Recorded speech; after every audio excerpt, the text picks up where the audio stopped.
Hindi maikakaila ang smartphone na to ay may magandang specs.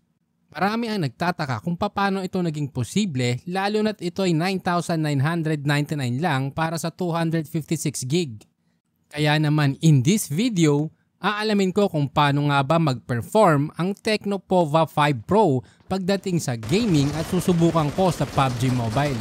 Sasabihin ko ang aking experience at ibibigay ko ang aking personal na komento kung marerecommend ko ba to o hindi.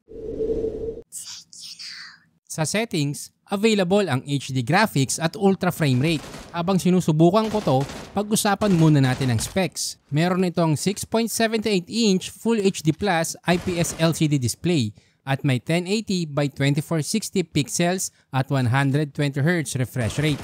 Well, para sa akin, mas maganda sana kung ginawa nilang AMOLED ang screen since madami ka nang mabibili sa market ngayon na naka-AMOLED sa ganitong price range. Kargado din ito ng MediaTek Dimensity 6080 at na-release nitong June 2023. Guys, huwag kayong magbe-base sa number ng processor ngayon. Hindi ibig sabihin na mataas ang number, malakas na din ang processor. Halimbawa na lang itong Dimensity 6080. Nirebrand lang yung Dimensity 810. Kaya same performance pa din yung dalawang processor na yan.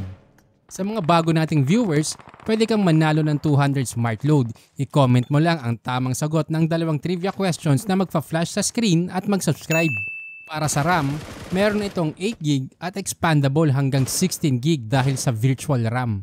Na para sa akin ay gimmick lang ng mga smartphone manufacturer ngayon. Dahil to be honest, saan mo nga naman ba gagamitin ng 16GB kung mababa naman ang CPU at GPU mo? Pwede kang mamili sa 128 at 256 internal storage. Naka-dual rear camera din ito at may 50 megapixel at 0.08 megapixel kasama ang 16 megapixel selfie shooter. Pagdating sa battery, binabaan naman dahil yung previous model ay may 6,000 mAh battery. Ngayon naman ay may 5,000 na lang. Pero tinaasan naman ng charger na dating 45, ngayon ay 68 watts charger na. Overall, maganda naman ang experience ko sa paglalaro ng PUBG, although minsan ramdam mo ang pag-drop ng FPS. Ngayon, marerecommend ko ba to? Kung ikaw ay naka-Pova 3 pababa, o kaya naman naghahanap ka ng smartphone na pang daily use lang like call, text, social media, at YouTube, wala kang magiging problema sa smartphone na to. Pero kung video editing naman or gaming, hindi ko to marerecommend dahil mababa ang processor at hindi AMOLED screen.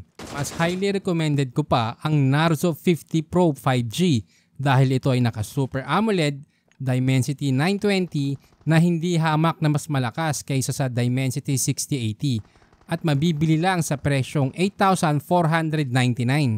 At kung naghahanap ka ng best smartphone under 20k, just click here.